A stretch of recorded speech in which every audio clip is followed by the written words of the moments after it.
C'est le 14 décembre 1911 que le conseil municipal, sous l'égide du maire François Clément, décide de donner le nom d'Alfred Vivien aux allées qu'il a lui-même créées.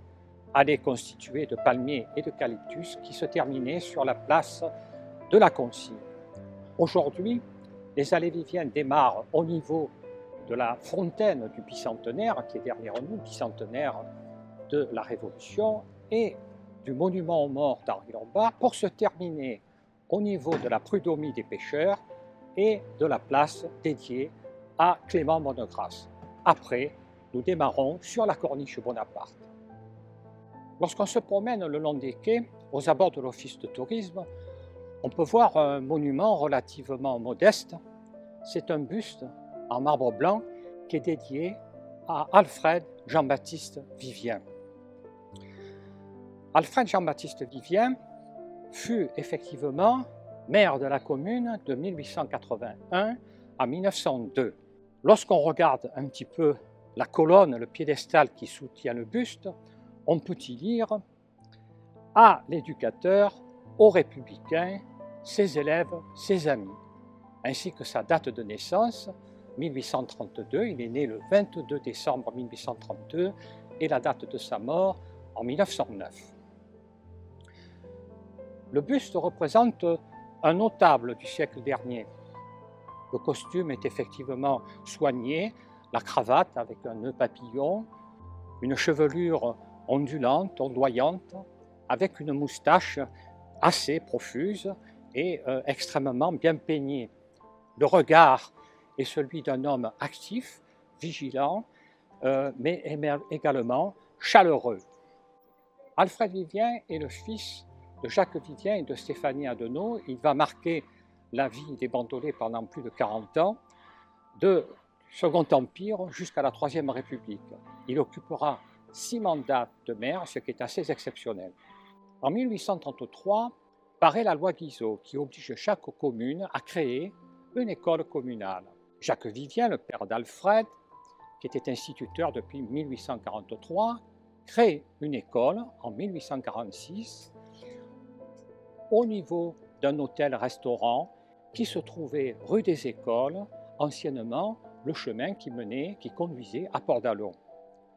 L'école de filles se trouvait au numéro 6 de la rue de l'Immortel, dans un bâtiment appelé le monastère, et l'enseignement était réalisé par les dames du Bon Pasteur. Quant à la cour de récréation, elle se trouvait sur la place de l'Air, actuellement place Isidore Brun. Jacques Vivien marqua également son temps. C'était un homme vif, dynamique, si bien que l'on disait dans notre langage ici qu'il était au four et au moulin. C'était un franc-maçon, mais il rédigeait des cantiques qu'il mettait en musique pour l'Église. Il était également secrétaire de la prud'homie des pêcheurs, car de nombreux pêcheurs ne savaient pas écrire. Il fut nommé également lieutenant en second de la garde nationale.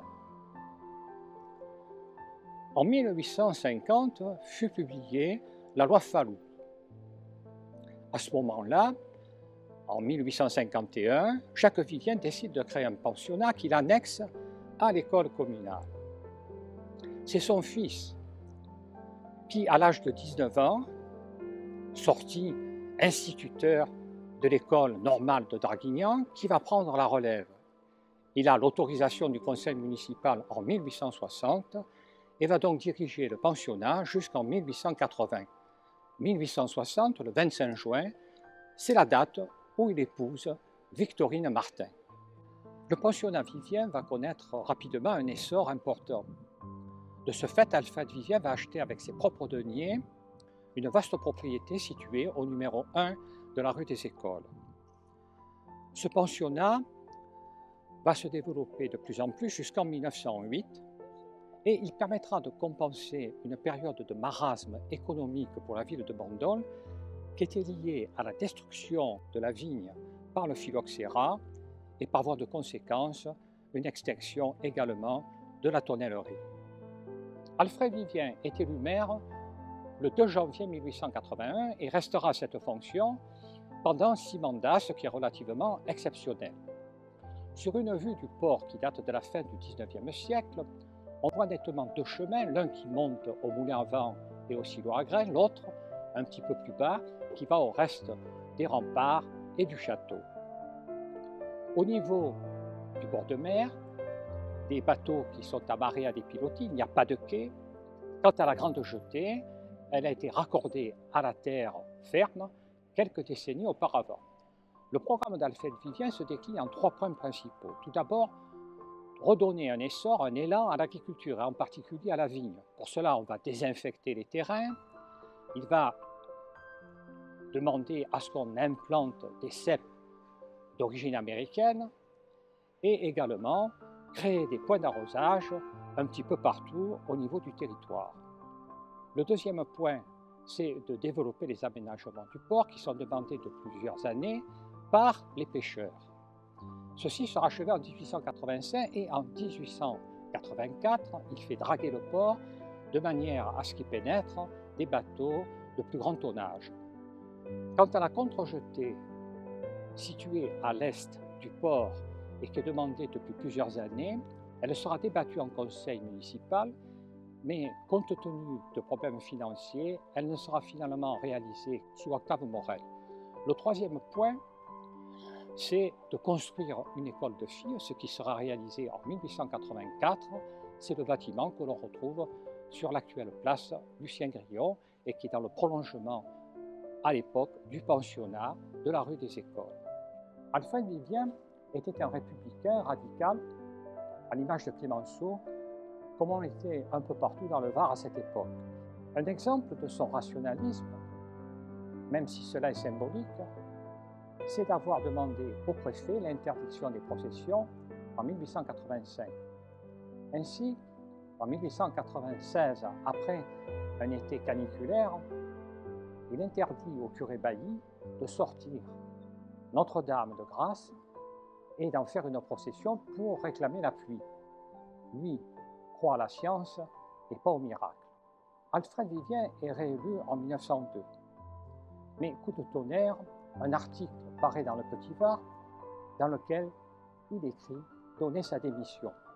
Il évoque effectivement son âge, il a 70 ans, son état de santé. Il décide de rentrer dans le rang, mais dit-il, je reste au milieu d'entre vous.